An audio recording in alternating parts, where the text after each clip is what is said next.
Hey there. Things in my life have taken a turn for the worse, and I never imagined this. I need some advice, specifically from people who are not biased. My husband, Jake, not his real name, and I met through a mutual friend, my work colleague. Ours was a whirlwind romance, something I'm getting wary about these days. Probably should have given more time to think.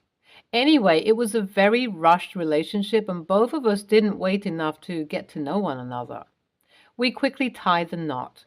Coming to his mom, my mother-in-law, she was, I don't know how to put this, very stiff.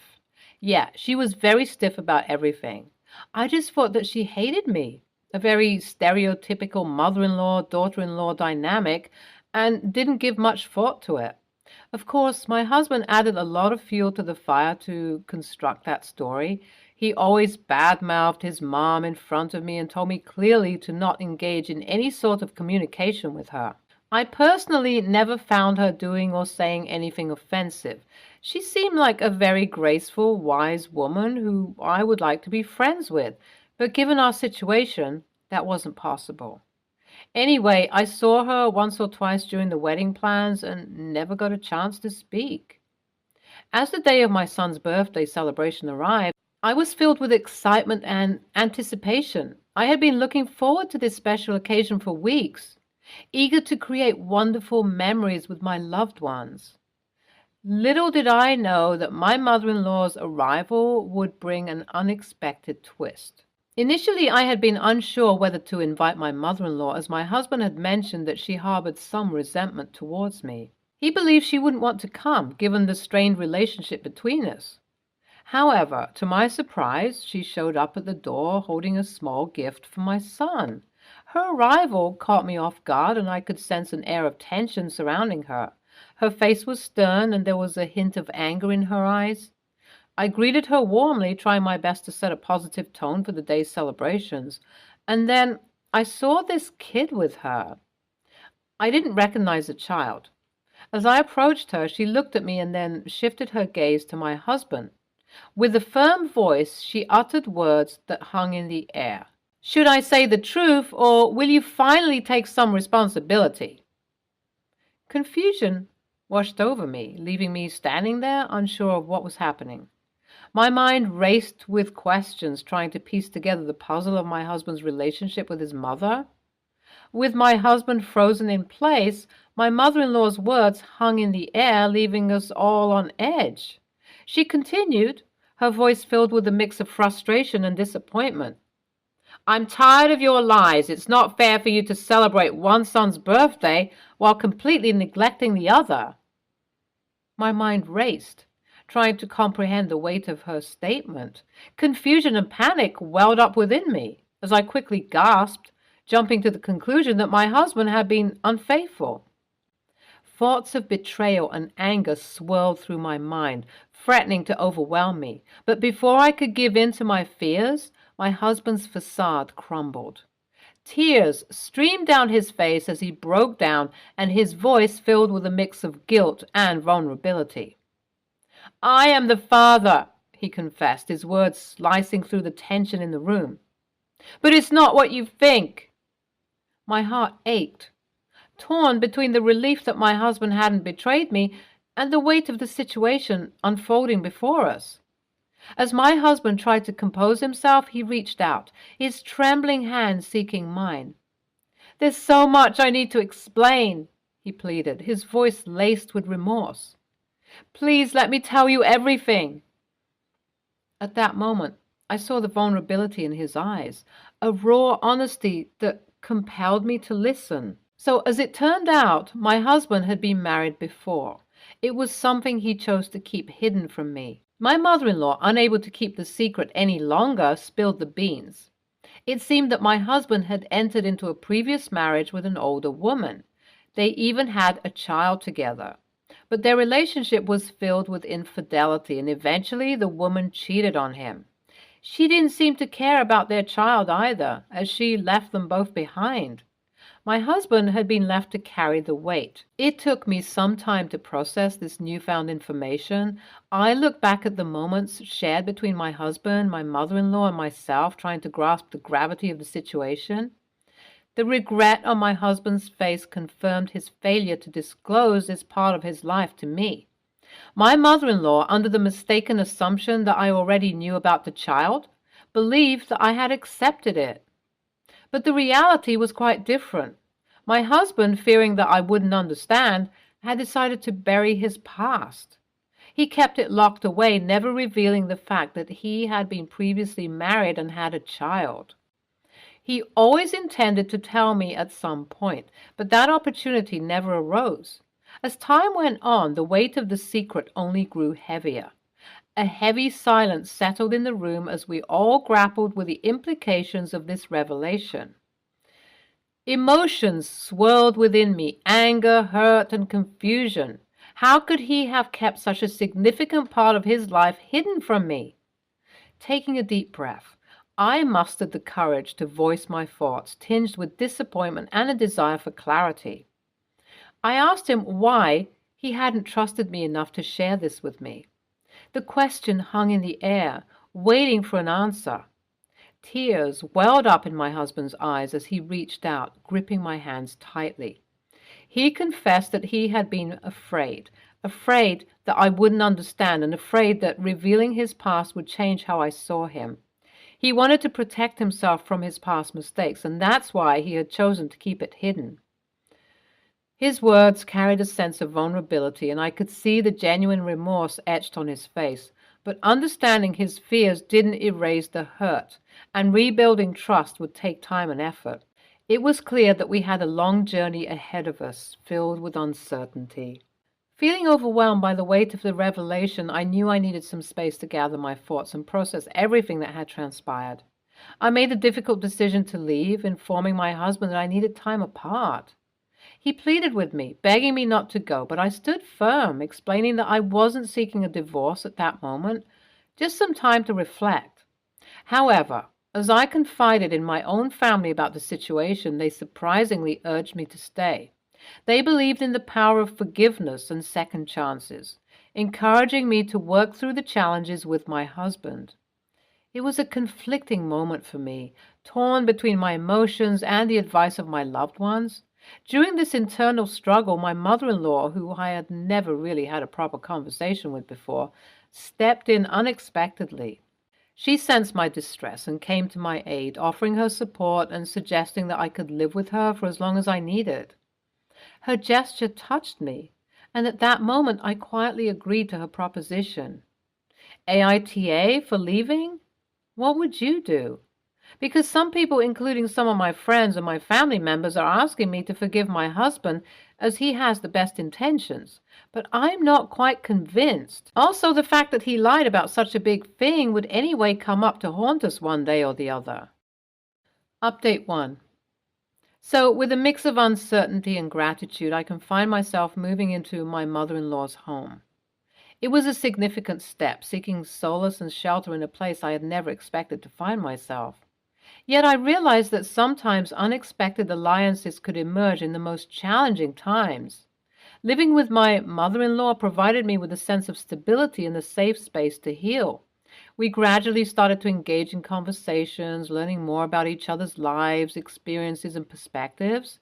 It was an unexpected opportunity for growth and understanding, bridging the divide that had previously existed between us. I have been spending time with the other kid as well, who is surprisingly jolly all the time, like he has this golden retriever energy. I feel so bad thinking about how both of his parents have almost abandoned him, but my mother-in-law hasn't, and that's something respectable. Update 2. My son and his older brother have become quite close in the last few days as I'm living with my mother-in-law. My husband visited yesterday and spent some time with both of his kids, although his older boy got surprised, probably because his dad never told him that he has a brother and a stepmom, also known as me. But it's nice to have a good family dynamic with both my mother-in-law and my stepson. Things are quite good, and I'm okay with it, except for my husband, because I just can't accept this. It baffled me. Update 3. Hello, Redditors. Thank you for the comments and thanks for supporting me in my decision. I have decided to continue living with my mother-in-law and my 2 kids, including my stepson. I communicated with my husband and told him clearly that I am not sure how much time it will take for me to move past everything because he lied about something really big, and I'm not okay with it. He said that he understood and respects my decisions and just hopes that I will find it in my heart to forgive him. I have not restricted him from meeting with his kids, though. NTA and accepting the other kid is such a sweet thing. Of course, he has no fault in everything. Your husband should definitely have shared everything with you before getting married to you. NTA and how cutely you explain the golden retriever energy of your stepson. It is really interesting to know how he and your son are bonding. A healthy relationship is what we all want. You should take as much time as you want and not let anyone influence you to forgive your husband. Next story. I work in an office and share it with a couple of people. I like to snack. I eat through the day instead of having a huge lunch. I just have a little snack and watch an episode of my current show. I always bring it from home on Mondays. This week it was delicious cheese, crackers, apples, cereal, and oh so wonderful Jell-O. A coworker of mine, let's call her Maddie, from a different office, saw my snacks and knows I snack and mentioned how much I brought and they look good.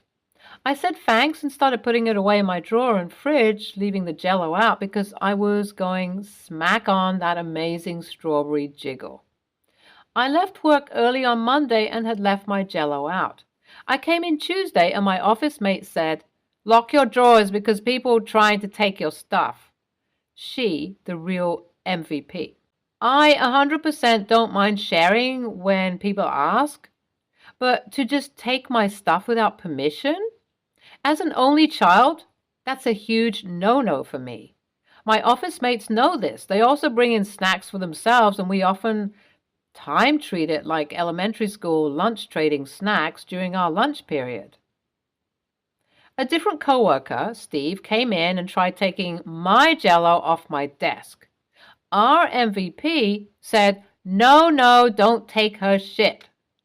Steve said, "She shares, I can take it." MVP, "No, that's her snack from her home. If you want snacks, bring it in like she does." Steve left defeated. Maddie comes in, "Can I have a key to your fridge? I want cheese." MVP once again guarded the goods. I locked up all my snacks. Maddie comes in a couple of hours later taking Tums out of my drawer. This time our hero cannot stop her. Tuesday I come back and lock up all my snacks. I have to get up and move around constantly. One of the times I wasn't there once, again, Maddie comes creeping in. She was not successful. She asked me why I have everything locked. I said, "Because thieves come in and take stuff without permission." She got really silent and walked away. Though my mom said she might have thought it was okay since I share, and said I was a butthole. Reddit, am I? Isn't it basic human knowledge that taking stuff without permission is stealing, even if I share? Also, everyone has my number. If they're truly hungry, they can text me and ask. Edit. Thank you to everyone that confirmed I was in fact not the a-hole. To those criticizing my post for bad English, punctuation, etc., English is my second language and I typed this out on my phone. I can't believe she has the nerve, LOL.